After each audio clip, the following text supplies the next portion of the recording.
ভারতের মাটিতে এমন কিছু জায়গা আছে যেগুলো শুধু ইতিহাস নয়, রক্ত, আগুন আর আত্মত্যাগের স্মৃতি আজও বেঁচে আছে। রাজস্থানের এই পাহাড় চূড়ায় দাঁড়িয়ে থাকা চিতরগড় দুর্গ শুধু একটি স্থাপত্য নয়, এটি রাজপুত সম্মান, বীরত্ব আর আত্মত্যাগের এক জীবন্ত দলিল। এই যে পায়রাটা দেখছো না, ও ওইখানে বসেছে, দেখো দুটো আন্ডা দিয়েছে। আন্ডা না ডিম?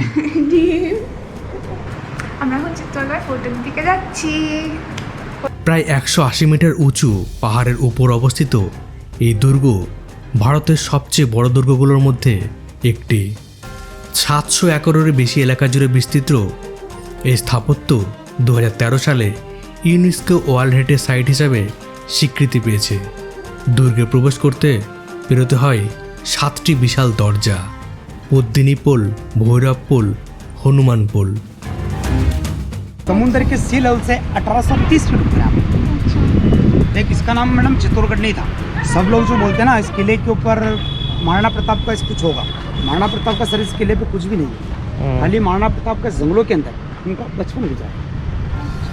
इसका नाम तो चित्तौड़गढ़, जैसे महाराणा प्रताप के पिता थे उदय सिंह जी। जब यहाँ से एक लेडीज थी पन्ना दाई, अपना नाम सुना होगा पन्ना दाई का। पन्ना दाई ने अपने बेटे का चंदन का बलिदान दिया, को मरवाया और महाराणा प्रताप के पिता को उदय सिंह को यहाँ से बचाया। यहाँ से जाने के बाद उदय सिंह जी ने उदयपुर बसाया, इसीलिए उदय सिंह जी के हिसाब से नाम उसका उदयपुर।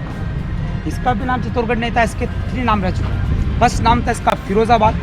जब मौर्य वंशी के राजा जब एंट्री करते चित्रांगद मौर्य, वो उसका नाम रखते चित्रकूट।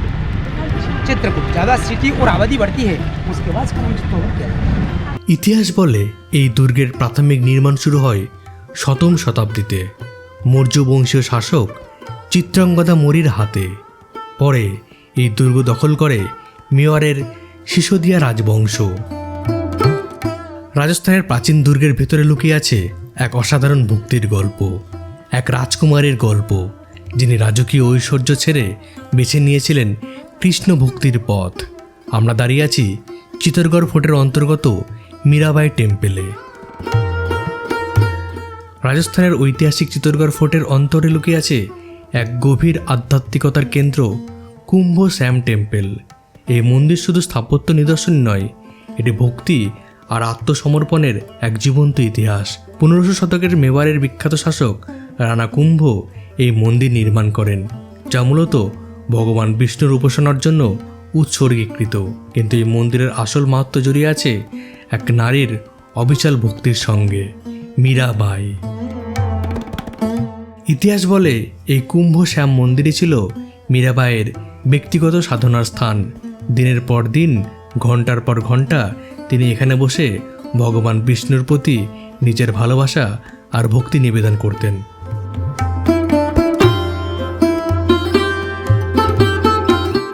রাজস্থানের চিতরগড় কেল্লার ভিতরে লুকিয়ে আছে আর এক প্রাচীন মন্দির, সমাধীশ্বর মন্দির। 1100 শতকে নির্মিত এই শিব মন্দিরটি সমাধির অধিপতি মহাদেবকে উৎসর্গীকৃত। ইতিহাসবিদদের মতে এটি সম্ভবত পরমার রাজা ভোজের আমলে নির্মিত। সেই সময় মন্দিরটি ত্রিভুবন নারায়ণ নামেও পরিচিত ছিল।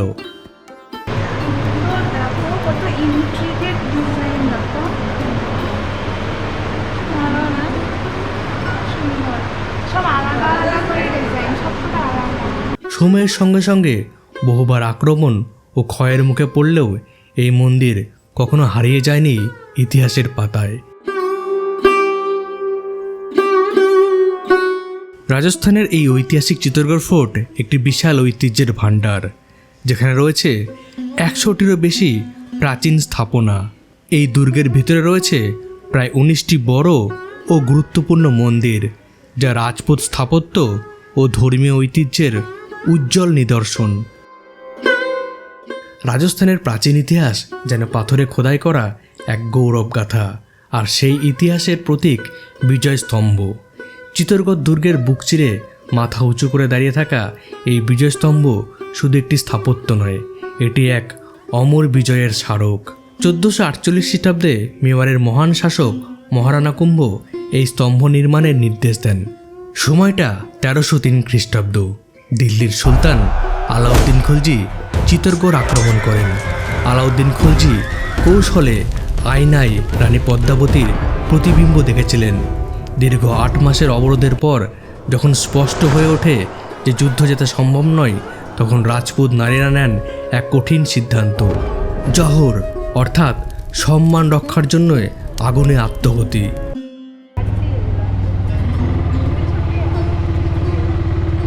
রাজস্থানের গর্ব চিত্তরগড় দুর্গের পূর্ব প্রান্তে দাঁড়িয়ে আছে এক নীরব প্রহরী সূর্যপোল। সূর্যের প্রথম আলো যাকে ছুঁয়ে যায়, সেই কারণেই এর নাম সূর্যপোল।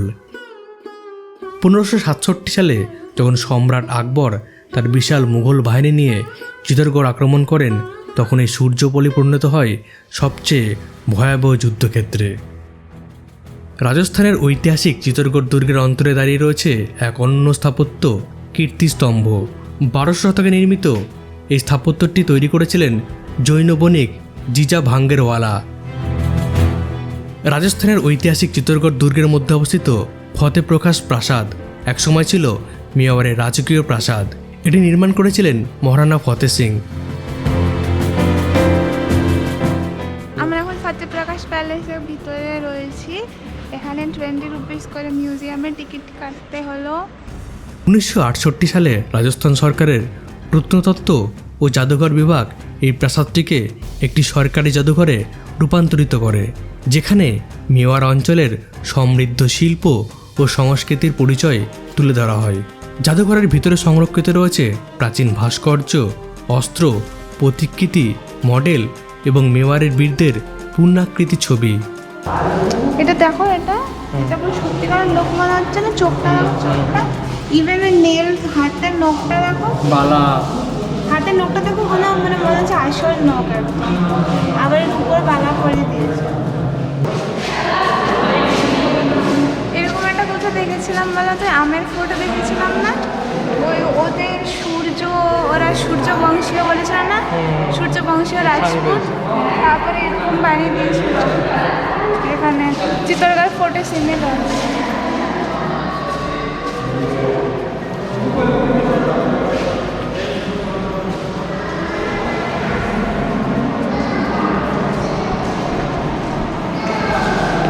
জাহাঙ্গীরের টাইম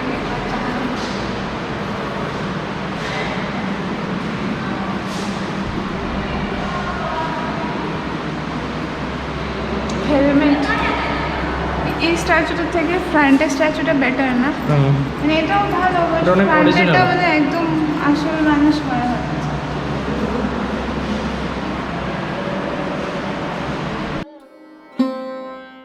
রাজস্থানের চিত্তরগড় দুর্গের ভিতরে লুকিয়ে আছে আর এক রহস্যময় স্থাপত্য, যার নাম 720 দেউরি জৈন মন্দির।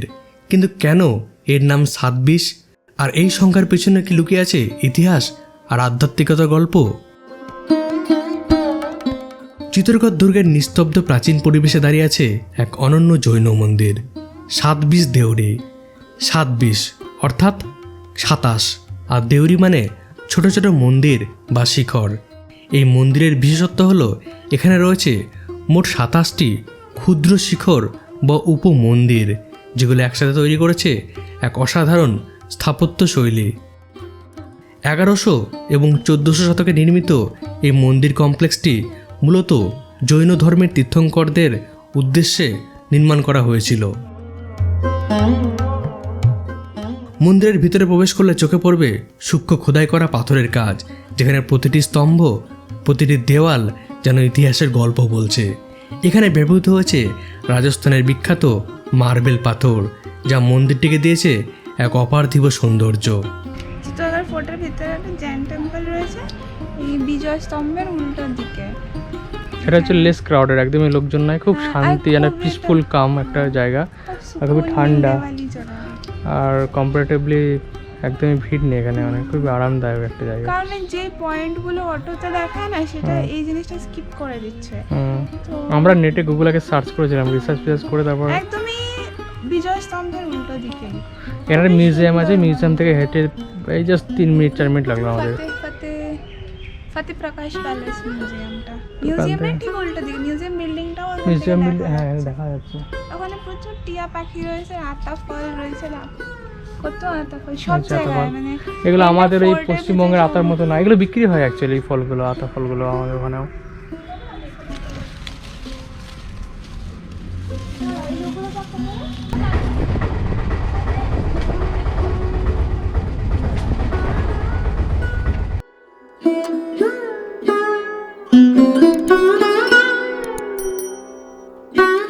এই চিত্তরগড় দুর্গের মধ্যেই রয়েছে রতন সিং প্যালেস, যা মেবারের ইতিহাসের এক গুরুত্বপূর্ণ নিদর্শন। আমরা এলাম রতন সিং প্যালেসে। এটা ওনারই ওয়াইফ পদ্মিনী, উনি ফার্স্ট টাইম জোহার করেন চিত্তরগড় ফোর্টে। এই প্রাসাদটি চিত্তরগড় রাজপরিবারের সঙ্গে গভীরভাবে সম্পর্কিত বলে মনে করা হয়। এই প্রাসাদের চারিপাশে থাকা জলধারা শুধু এর সৌন্দর্যই বাড়ায়নি, বরং প্রতিরক্ষার ক্ষেত্রেও গুরুত্বপূর্ণ ভূমিকা রেখেছিল বলে ধারণা করা হয়। জলের মধ্যে প্রতিফলিত এই প্রাসাদের দৃশ্য আজও দর্শকদের মুগ্ধ করে। এই রতন সিং প্যালেসের সঙ্গে চিত্তরের সেই বিখ্যাত ঐতিহাসিক অধ্যায়ও জড়িয়ে আছে, যা পরে লোককথা ও সাহিত্যের মাধ্যমে আরও জনপ্রিয় হয়ে ওঠে। রানী পদ্মাবতী বা পদ্মিনীর কাহিনী, আলাউদ্দিন খলজির আক্রমণ এবং চিত্তরের জহর, এই সবই ভারতীয় ইতিহাসের এক আলোচিত ও বিতর্কিত অধ্যায়। স্থাপত্যের দিক থেকে রতন সিং প্যালেস রাজপুত ঐতিহ্যের ছাপ বহন করে। পাথরের গঠন, খোলা প্রাঙ্গণ এবং প্রাচীন রাজকীয় পরিবেশ সব মিলিয়ে এটি চিত্তরগড়ের গৌরবময় অতীতের সাক্ষ্য বহন করে। এখানে থাকতো। हाँ रतन सिंह के अलावा भी अदर रूलर लिव ही नहीं। তাই চিত্তরগড় ফোর্ট আজ শুধু একটা দর্শনীয় স্থানই নয়, এটি একটা শিক্ষা এবং আত্মসম্মানের জন্য লড়াই। যদি কখনো এই দুর্গে দাঁড়ান, তাহলে শুধু ছবি তুলবেন না, চোখ বন্ধ করে অনুভব করবেন এই ইতিহাস।